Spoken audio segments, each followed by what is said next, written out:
Hello friends, welcome to the cool Vedas cool. In the last video we saw how Pandu had acquired Madri, the Madra princess as his wife. Now accomplishing such a strategic alliance with the mighty Shalya, Pandu felt blessed.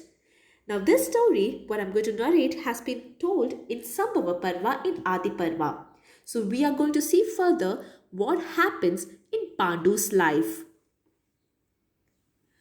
Pandu, after marrying the beautiful Madri and having Kunti also as his wife, spent his days happily in the company of these two beautiful wives. And after 30 days had passed, the mighty Kuru king, Pandu, started from his capital for the conquest of the world. Now, Bhishma and Pandu had set their minds upon conquering kingdoms and expanding their territories, expanding their name, fame, and power.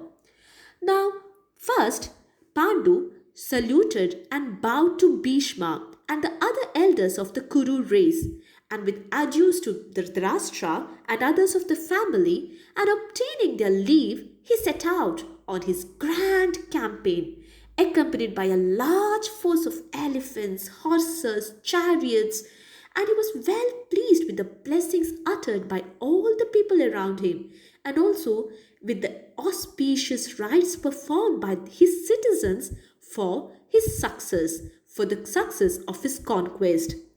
And Pandu, accompanied by such a strong force, marched against various kingdoms. He first defeated the robber tribes of Asarna. Next, he set his eyes on the kingdom of Magadha. He defeated the Magadha ruler Dirga, the king of Magadha, Dirga, who was so proud of his strength and had offended against numerous other kings. Now, attacking his capital, Pandu slew the king of Magadha and took everything in his treasury. After defeating Magadha, Pandu then marched into Mithila, and there he defeated the Videhas. Now, Mithila kingdom has been also mentioned in Ramayana. For that matter, Sita Devi is the princess of Mithila. That's why she has been called Maithili. Anyway, back to the story. After defeating the Mithila king, Pandu then led his army against Kashi, then Sumba, then Pundra, and there he defeated all these kings and subjugated those kingdoms under him. Pandu, then like a mighty fire whose far-reaching flames were represented by his arrows and splendor of his weapons, began to consume all the kings that came in contact with him. That is, those kings who had the dareness to stand against him. He defeated them all. And finally, all the kings of the world, thus vanquished by Pandu, regarded him as the one single hero on earth, just as the Devas regarded Indra in heaven. And those kings of the earth with joined palms bowed to Pandu and waited on him with presents of various kinds of gems and wealth, precious stones and pearls and corals, and much gold and silver, and the best of cows and handsome horses, and fine chariots and elephants and camels and buffaloes and goats and sheep, and blankets and beautiful hides and clothes woven out of furs were kept on the feet of Pandu by all these kings. And the king of Hastinapura, Pandu, the mighty Pandu, accepting those offerings, retraced his steps towards his capital, to the great delight of his subjects. And the citizens of Hastinapura and others, filled with joy, all began to say in one voice, "Oh, the fame and of the achievements of Shantanu, that tiger among kings, and of the wise Bharata, which were about to die, has been revived by Pandu. They who robbed before the Kurus of both territory and wealth have been defeated by Pandu. Pandu, the tiger of Hastinapura, has made those pay tribute to him now." And all the citizens with Bhishma at their head went out to receive the victorious Hastinapura king, Pandu.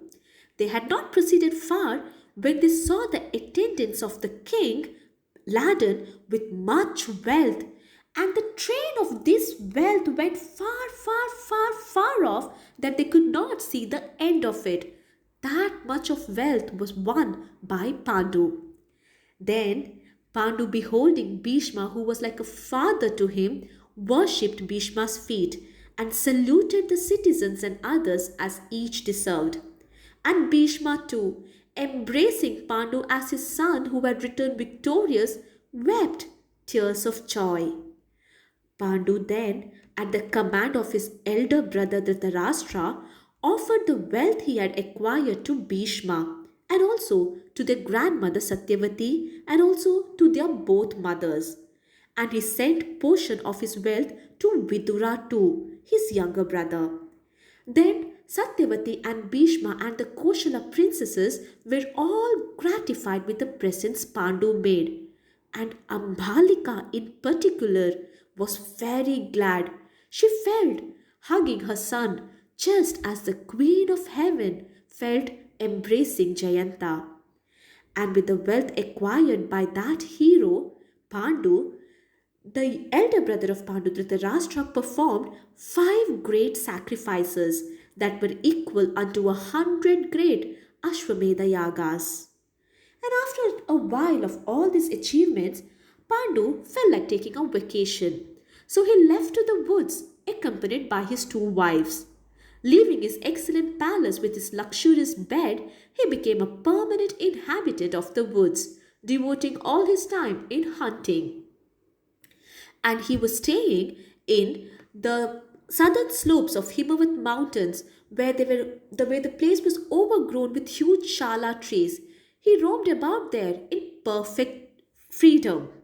And the dwellers in those woods, seeing this heroic Bharata prince in the company of his wives, who was armed with sword, arrows, bow, clad with his beautiful armor, and skilled in all excellent weapons, regarded Pandu as the very god wandering amongst them. And at the command of Dhritarashtra, people were also very busy in supplying Pandu with every object of pleasure and enjoyment. Thus Pandu was having a very good time in the woods. Meanwhile, in Hastinapura, Bhishma heard that the king Devaka had a daughter who was very beautiful, whom this king had begotten upon a Shudra wife. Now Bhishma thought that this princess was the best match for Vidura. Thus, bringing her from her father's abode, Bhishma married her to Vidura, the youngest of the Kuru prince. Thus, the 3 princesses of Kuru dynasty had found their partners in beautiful, virtuous and intelligent women. Now, let's read along and find out what is in store for them further in life. Please like, share and subscribe our channel for more Mahabharata stories. Do not forget to press the bell icon. Thank you. Namaste.